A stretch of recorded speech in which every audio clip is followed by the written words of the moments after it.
For me, it was a great honor to be selected for the CBC Massey Lectures. As someone who came to this country speaking just a few words of English, and I remember when Greg Kelly, the wonderful executive producer of CBC Ideas, telephoned me and said, "Payam, you will be delivering the 2017 Massey Lectures. Do you accept?" And just as I was telling him what an honor it was, I was doing what any respectable scholar would do, which was Googling Massey Lectures. And furiously reading the Wikipedia page and saying, "Oh my God, there's Martin Luther King and Margaret Atwood, and they must have the wrong Payam Akhavan." Probably someone else in the phone book with exactly the same name. And I realized, no, I'm actually expected to write the lectures. And I always am fond of telling Greg what a great journey it has been, because my first experience of the CBC as a 9-year-old in Canada was Hockey Night in Canada. And for some time I thought that the theme from Hockey Night in Canada was the national anthem. So I would salute the television and I would get very emotional with true patriot love. So it's a long way from there to CBC Ideas. So I thought that here I have this incredibly privileged platform. You know, you could write something really awful and still everyone would read it because of the CBC Massey Lectures. So I said, what can I say that is really useful, that is meaningful? And when I was selected, the world looked different. That orange man wasn't in the White House. And I used to watch House of Cards for entertainment. Now I watch CNN News. Much more interesting. And with due respect to the fiction writers, non-fiction is way more interesting nowadays. So I was just in Washington, actually, in the first leg of my US tour, and there is a palpable sense of despair among a lot of my, liberal friends who are intellectuals and activists. So writing about my human rights journey assumed a very different sense of urgency, exactly because of this sort of sudden detour, left turn, U-turn, however you put it.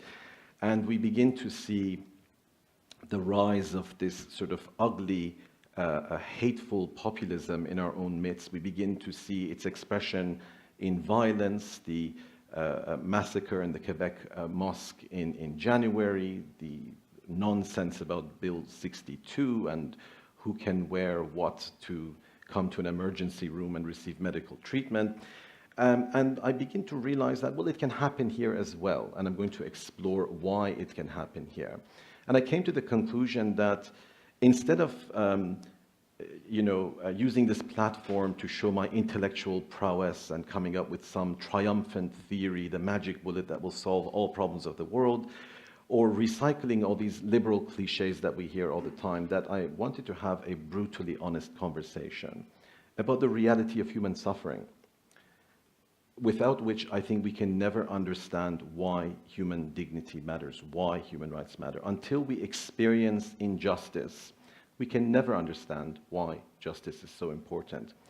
And we live in a consumerist culture which is much better at paying lip service to worthy causes than it is in engaging in painful sacrificial struggle, which is the only antidote against the hateful extremism that lurks just beneath the surface. So that was my intention in deciding to tell the story of human rights through a series of humble stories rather than some triumphant theory that would magically solve all the problems of the world.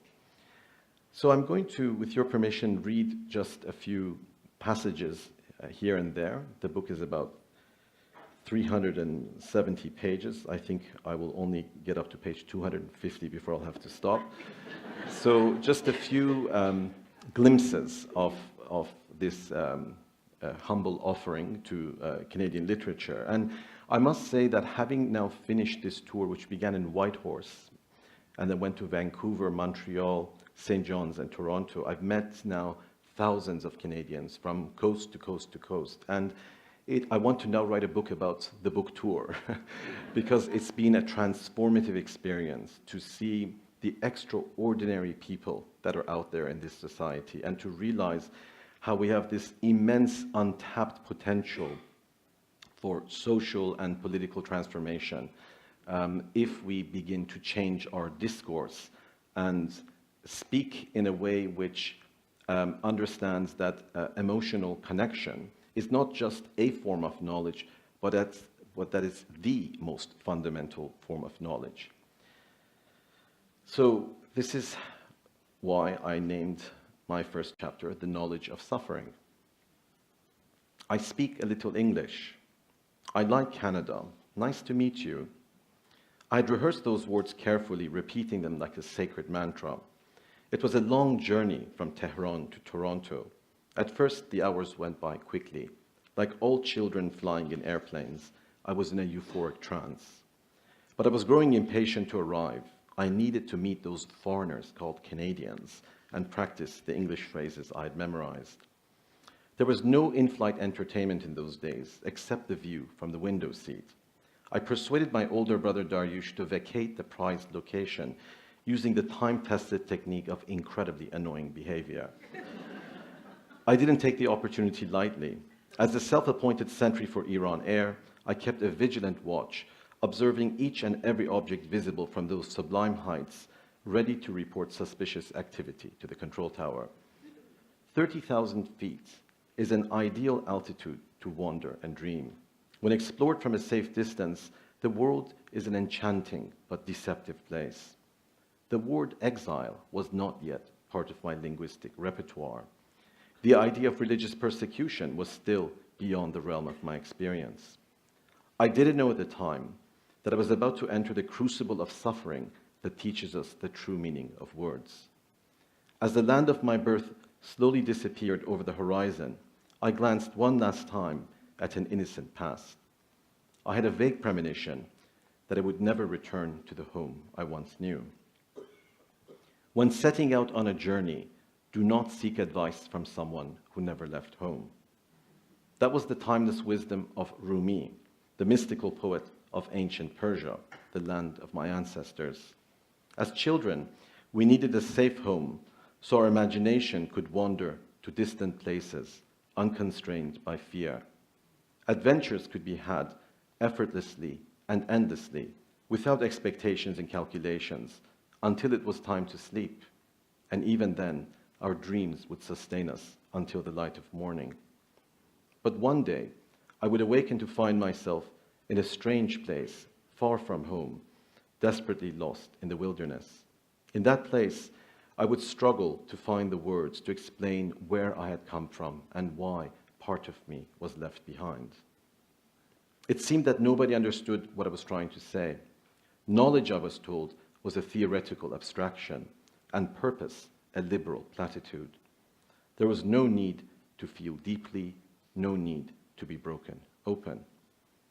So I begin with the theme of looking at the world from 30,000 feet, because that is the experience that I had, being in the academy, being in the United Nations, being in the World Economic Forum in Davos with the billionaire bosses and the political masters of the universe and the Hollywood glitterati, and some of them won't like what I have to say, but I have shared my honest idea of what it is when we look down at the arena of anguish from a safe distance and don't go into the trenches and understand the reality of human suffering, which I think is at the core of what is wrong with the exercise of power in our world, which is why we would be foolish to think that without the power of our own empathy and engagement and grassroots movements that we can achieve lasting change.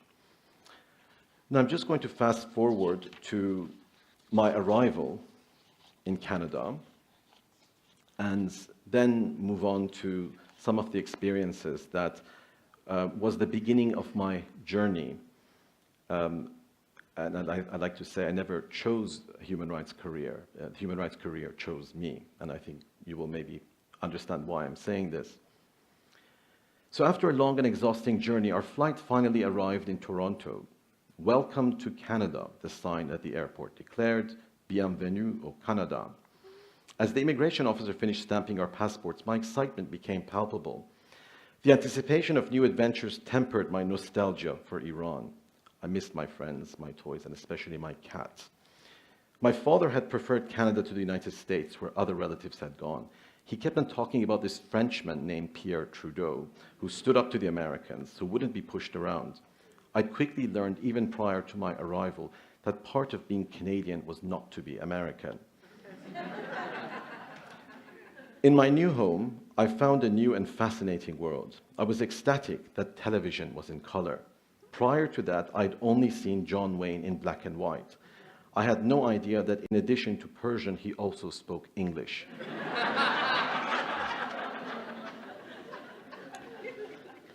Television was not limited to a single channel with those boring soap operas that made my grandmother cry.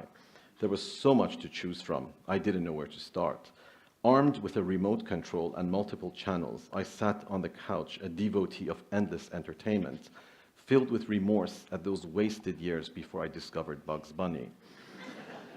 Despite these precious liberties, I found the Canadians somewhat curious. For one thing, they were obsessed with this bizarre game called ice hockey.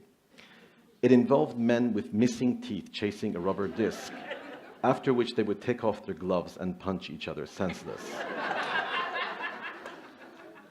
I also failed to understand why Canadians scrupulously obeyed traffic regulations.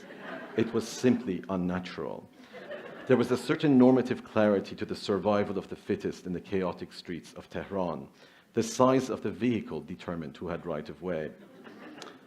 The Canadian shopping malls were also impressive and luxurious, but the stubborn cashiers refused to haggle over the price of merchandise.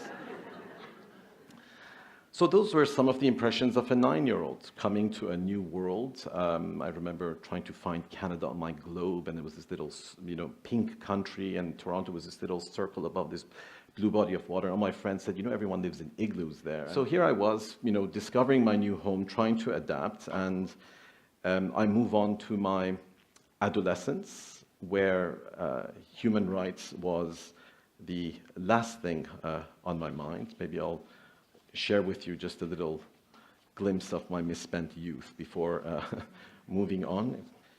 As I tried to fit into Canadian society as an adolescent immigrant, religious persecution was the last thing on my mind. My human rights concerns revolved around the twin scourges of facial acne and dental braces.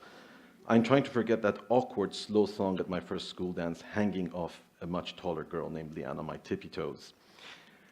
I'd come to learn the hard way that reciting mystical poetry was not a suitable pickup line. So I decided to dump the nerdish Rumi in favor of AC/DC. It was the Canadian patriotic thing to do, I thought at the time. So in those days, disco music was morphing into house music, presaging the days of hip-hop and rap. Angry songs full of obscene words were especially the rage. Fortunately, our elders didn't speak enough English to understand the expletives. We would play these songs at family gatherings and laugh hysterically as they merrily clapped to the wicked rhythm. Some of them would even sing along, parroting the vulgar words with a strong Persian accent. We were truly awful, but one of the advantages of being a semi-assimilated immigrant was that you could poke fun at those who were even less assimilated.